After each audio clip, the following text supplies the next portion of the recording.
ಈಗ ಸುಮಾರು 1 ವರ್ಷದಿಂದ ಕೆಲಸ ಮಾಡಕ್ಕೆ ಹತ್ತಿದ್ದಾರೆ. ಇಲ್ಲೆಲ್ಲ ನಾವು ಕಬ್ಬು ಬೆಳೆಯೋರು, ಗೊಂಜಾಳ ಬೆಳೆಯೋರು.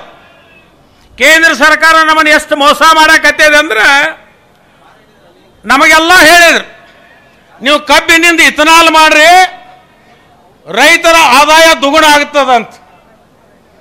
ಈ ಪುಣ್ಯಾತ್ಮ ಎಲ್ಲರಿಗೂ ಕಾರ್ಖಾನೆ ಮಾಡಕ್ಕೆ ಹಚ್ಚಿತ್ತು. ಕಾರ್ಖಾನೆಗಳಾದು ಇಥನಾಲ್ ತಯಾರು ಮಾಡಕ್ಕೆ ಹತ್ತಿದೆ. 1 ಟನ್ ಇಥನಾಲ್, 1 ಟನ್ ಕಬ್ಬಿಗೆ ಇಥನಾಲ್ ಎಷ್ಟಾಗತ್ತೆ ಸಾಹೇಬ್ರ ಅಂದ್ರೆ 80 ಲೀಟರ್ ಆಗ್ತದೆ. ಕೇಂದ್ರ ಸರ್ಕಾರದವ್ರು ಹೆಂಗೆ ತಗೋತಾರೋ, ಕಾಶಪ್ಪನವರು ಮಾಡಕತ್ತಿಲ್ಲ, ಉಣಕ್ಕೆ ನಿಮ್ಮ ಮುಂದೆ ಕಾರ್ಬಾಳೆ ಅದು. 1 ಟನ್ ಕಬ್ಬಿಗೆ 80 ಲೀಟರ್. ಇದು ಸರಳ ಲೆಕ್ಕ, ರೈತರಿಗೆ ನಮಗೆ ಭಾಳ ಬರೆಯಂಗಿಲ್ಲ, ಓದಂಗಿಲ್ಲ. 80 ಲೀಟರ್ಗೆ ಹೆಂಗೆ ತಗೋತೀರಿ ನೀವು? 60 ರೂಪಾಯಿಲೇ ತಗೋತೀರಿ. ಎಷ್ಟಾಯ್ತು? 80 ಲೀಟರ್ಗೆ 60 ರಂಗೆ ಎಷ್ಟಾಯ್ತು?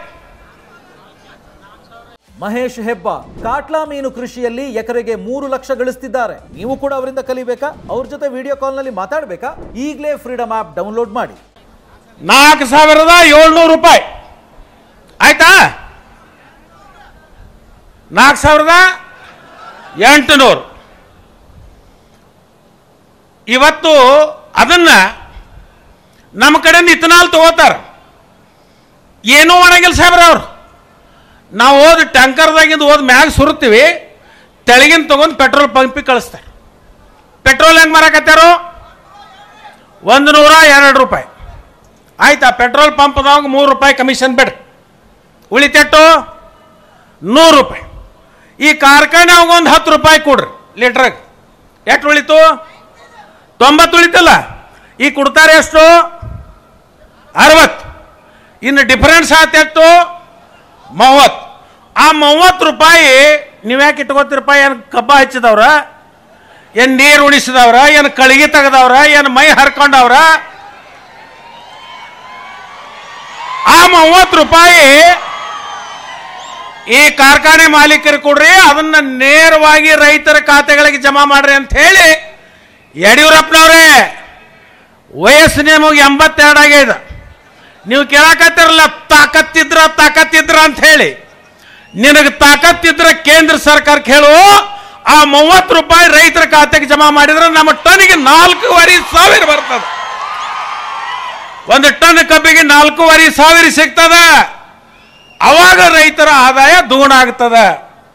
ಈ 30 ರೂಪಾಯಿ ಯಾರಿಗೆ ಹೊಂಟದ? ಇದು ನೀ ಕಾರ್ಖಾನೆ ಮಾಡಿ ಗೊತ್ತಾಕೈತಿ ನಿನಗೆ ಮುಂದೆ. ಇದು ಯಾರಿಗೆ ಹೊಂಟದ? ಯಾರಿಗೆ? ಅದಾನಿ, ಅಂಬಾನಿ. ಈ ದೇಶದೊಳಗೆ ದುಗುಣ ಆಗಿರೋದು ಯಾರ್ದು? ಅದಾನಿ. ಇದನ್ನ ನಾ ಹೇಳಕತ್ತಿಲ್ಲ, ನೀವು ಹೇಳಕತ್ತೀರಿ. ಇದನ್ನ ನಾವು ತಡಿಬೇಕಾದ್ರೆ ಈ ಚುನಾವಣೆ ಒಳಗೆ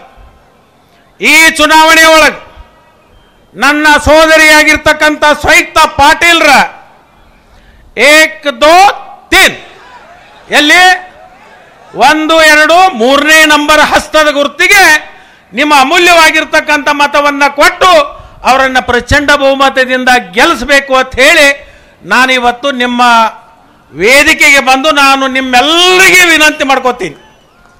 ನಾನು ಶಿವಾನಂದ ಪಾಟೀಲ್ರಿಗೆ ಒಂದು ವಿನಂತಿ ಮಾಡ್ತೀನಿ. ಇಲ್ಲಿ ತನಕ ನಮಗೆ ಗಾಡಿಯಾಗ ಹೇಳ್ತಿದ್ರು ಸಾಹೇಬರ ಮುಂದೆ 3 ಕ್ಷೇತ್ರದಾಗ ಸ್ವಲ್ಪ ಮೈನಸ್ ಆಕತಿ ಅಂತ. ಒಂದು ತೇರ್ದಾಳ, ಒಂದು ಜಂಬಕಂಡಿ, ಒಂದು ಹುನಗುಂದ ಅಂತ. ಹುನಗುಂದದ ಹುಲಿ ಇಲ್ಲೇ ಬಂದೈತು. ನಾ ಬೇಕಾದ್ರೆ ಅವನು ಕೂಡ ಒಮ್ಮೆ ನಾನು ಕೈ ಜೋಡ್ಸಕ್ಕೆ ಹೋಗ್ತೀನಿ. ಜಮಖಂಡಿಗೂ ಬರ್ತೀನಿ, ತೇರ್ದಾಳಕ್ಕೂ ಬರ್ತೀನಿ, ಇನ್ನೊಂದು ರೌಂಡ್ ಬರ್ತೀನಿ. ನಿಮ್ಮೆಲ್ಲರಿಗೂ ಕೂಡ ನಾನು ಅತ್ಯಂತ ಕಳಕಳಿಯಿಂದ ವಿನಂತಿ ಮಾಡ್ತೀನಿ, ರೊಟ್ಟಿ ಹೊತ್ತಾಕತ್ಯತ ಒಂದ್ಸಲ ಅದನ್ನು ತಿರುವಿ ಬದಲಾವಣೆ ಮಾಡುವಂಥ ಕೆಲಸ ನೀವು ಮಾಡಬೇಕು ಅಂತ ಹೇಳಿ ಈ ಸಂದರ್ಭದಲ್ಲಿ ವಿನಂತಿ ಮಾಡ್ಕೋತೀನಿ.